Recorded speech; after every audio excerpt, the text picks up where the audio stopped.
Hello my friends, welcome to banana prime. ये है revenge seeker series का episode 365। Now let's begin. Episode की शुरुआत में देखते हैं मॉन्स्टर्स ने सजागो डायनेस्टी पर अटैक कर दिया है और सजागो डायनेस्टी की मेन बिल्डिंग को तोड़ दिया है, जिससे वहाँ के सभी लोग काफी ज़्यादा निराश हो गए हैं। वो बहुत बुरी तरह डर गए हैं। इसके बावजूद भी वो किसी तरह हिम्मत करते हैं और सबके सब साथ में मिलकर मॉन्स्टर्स के ऊपर अटैक करने की कोशिश करते हैं, लेकिन ये अटैक बिल्कुल भी काम नहीं करता। मॉन्स्टर बड़ी आसानी से इस अटैक को बेकार कर देते हैं और इसी के साथ ही मॉन्स्टर्स का अटैक काफी ज़्यादा तेज हो जाता है। मॉन्स्टर्स काफ़ी तेजी से उन सभी लोगों के ऊपर अटैक करने लगते हैं। लोग वापस से इधर उधर भागने लगते हैं, तभी वापस से उनके अंदर हिम्मत आती है। वो देखते हैं उनका एम्परर वहाँ पर आ चुका है।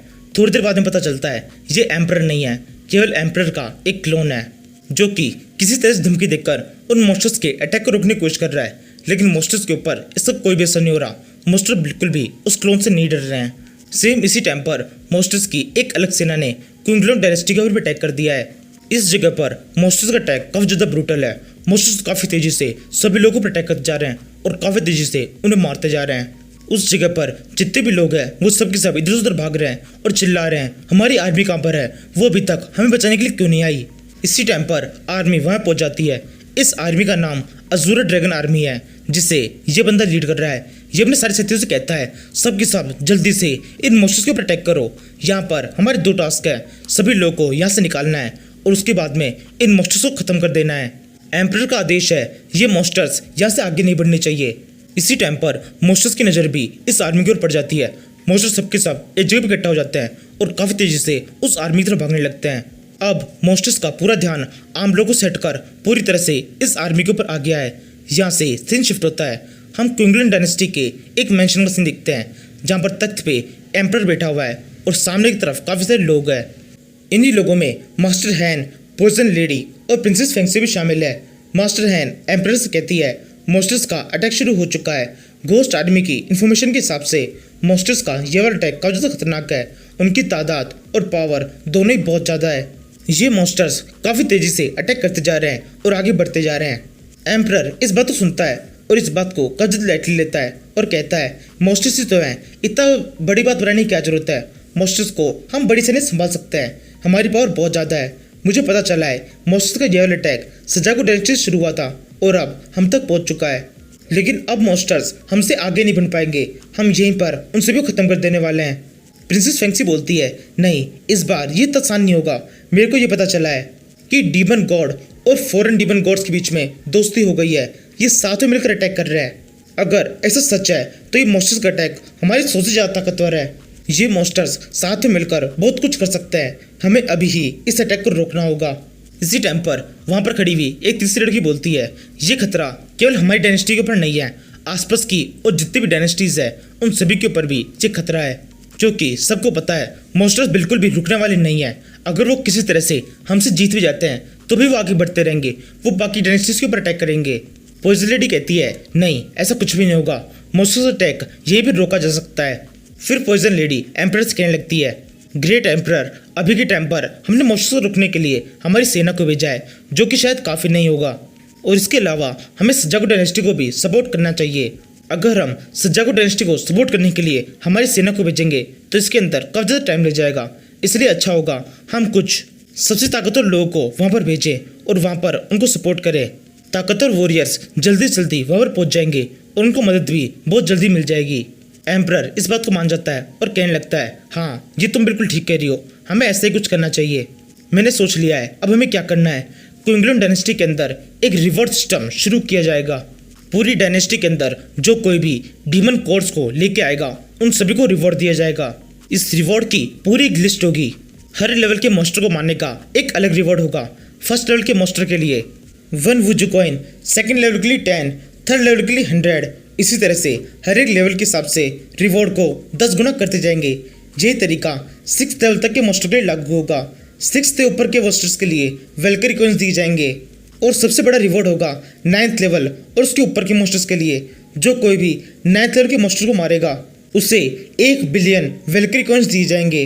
एम्परर की इस बात को सुनकर सामने की तरफ जितने भी लोग खड़े होते हैं वो सबके सब काफ़ी ज़्यादा खुश हो जाते हैं। इसके बाद में क्विंगलोन डायनेस्टी के एम्परर ने जो ये रिवॉर्ड सिस्टम बनाया था, इसको बाकी की सभी डायनेस्टीज फॉलो करती है।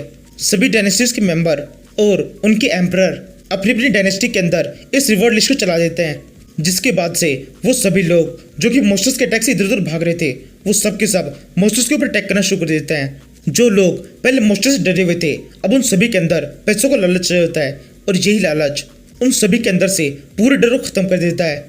डायनेस्टीज का हर एक इंसान जो कि मॉन्स्टर्स के ऊपर अटैक कर सकता है वो आगे बढ़कर मॉन्स्टर्स पर अटैक करने लगता है और काफी तेजी से उन सभी को मारने लगता है।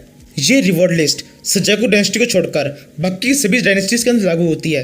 सजागो डायनेस्टी में लागू नहीं होती क्योंकि वहाँ का एम्परर डायनेस्टी के अंदर नहीं है। यहाँ से सीन शिफ्ट होता है, हम सजागो डायनेस्टी का सीन देखते हैं। बुल डीमन गॉड और सजागो डायनेस्टी के एम्परर के बीच में अभी बातें चल रही है। बुल डीमन गॉड एम्परर से कहता है, एम्परर सजाकू, तुम्हें अपने माइंड का यूज़ करके अब तक तो पता चल चुका होगा कि बाकी की डायनेस्टीज के अंदर क्या चल रहा है। उनके ऊपर भी हमारे मॉन्स्टर्स ने अटैक कर दिया है। एम्परर कहता है, बाकी डायनेस्टी से तुम्हारा क्या मतलब है? उन सभी के ऊपर भी तुम अटैक करने वाले हो। फायर फिमिक्स कहता है, हाँ तुम ठीक कह रहे हो, बाकी की डायनेस्टीज के ऊपर भी अटैक शुरू हो चुका है और बाकी की डायनेस्टी का मतलब सारी डायनेस्टीज जितनी अभी एग्जिस्ट करती है लगभग उन सभी के ऊपर हम अटैक करने वाले हैं। कुछों पे अटैक शुरू हो चुका है और कुछों पे होने वाला है। एम्परर कहता है, तुम लोग करना क्या चाहते हो? मुझे कुछ भी समझ में नहीं आ रहा है।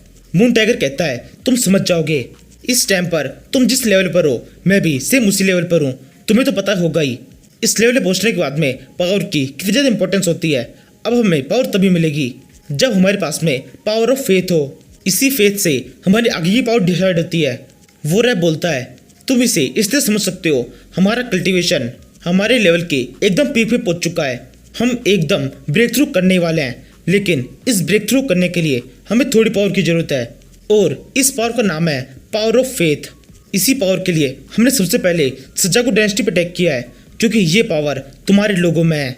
एम्परर कहता है, यानी कि इसका मतलब तुम सजागो डायनेस्टी के सभी लोगों को अपना गुलाम बनाना चाहते हो। बुल डीमन गॉड बोलता है, हाँ तुम बिल्कुल ठीक कह रहे हो, हम बिल्कुल यही करना चाहते हैं। सजागो डायनेस्टी के अंदर बहुत सारे लोग हैं, अगर ये सब के सब हमारे सामने सरेंडर कर देते हैं तो एक ही बारी में हमारी पावर के अंदर बहुत ज़्यादा इंक्रीमेंट आएगा और उस पावर के साथ में हम पूरे तियानियन कॉन्टिनेंट के ऊपर राज कर सकते हैं। ये पूरा कॉन्टिनेंट हमारा होगा। उसके बाद में हम सभी इंसानों को अपना गुलाम बनाएंगे और हमारी पावर को और भी ज़्यादा बढ़ाते जाएंगे। इसके बाद में एक टाइम ऐसा आएगा जब हम हमारी पावर के हाईएस्ट पीक पे पहुंच जाएंगे।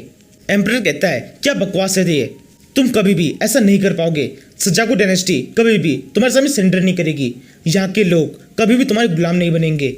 ये कहने के बाद में एम्परर अपने क्लोन को उस जगह से गायब कर देता है। एम्परर के पास जाने के बाद में वो रैप बुल डीमन गॉड से कहने लगता है, ये एम्परर सजाकू तो यहाँ से भाग गया। बुल डीमन गॉड बोलता है, तो जाने दो उसे, हमें वैसे भी उससे कोई मतलब नहीं है। अब टाइम आ चुका है, हम अगली चाल चलें। जिस तरह से अटैक चल रहा है अटैक को करते रहो, कुछ भी रुकना नहीं चाहिए। अभी तक एम्परर ने अपने स्पेशल मूव को यूज़ नहीं लिया है, उसके पास में अभी भी एक ट्रम्प कार्ड है जिसका वो यूज़ करने वाला है। यहाँ से सीन शिफ्ट होता है, हम एक पहले सीन देखते हैं जहाँ पर ओरिजिनल प्रिंस है और उसके साथ में कुछ और लोग भी है। प्रिंस उन सभी से कहता है, मेरा क्लोन वापस से नष्ट हो चुका है, अगर मैंने दोबारा से क्लोन बनने की कोशिश की तो इस बार उसका लेवल मार्शल डोमिनेटर लेवल का होगा जो बहुत ज़्यादा कम है। इसी वजह से मैं अब और क्लोन नहीं बना सकता। इसके बाद में हम एम्परर को देखते हैं जो कि वहीं पर ही है। कुछ लोग एम्परर से पूछने लगते हैं, तो फिर अब हमें आगे क्या करना चाहिए।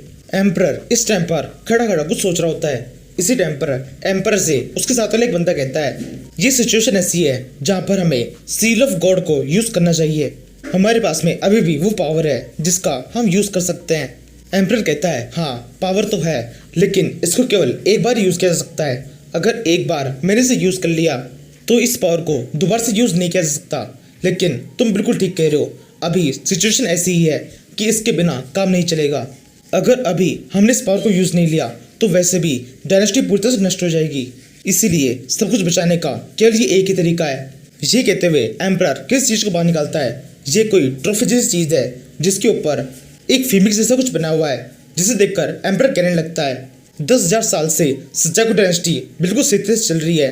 इन 10,000 सालों में सजाकू डायनेस्टी में 900 सेंट्रलाइज्ड गॉड हुए हैं। मुझे अब इन सभी गॉड्स की जरूरत है।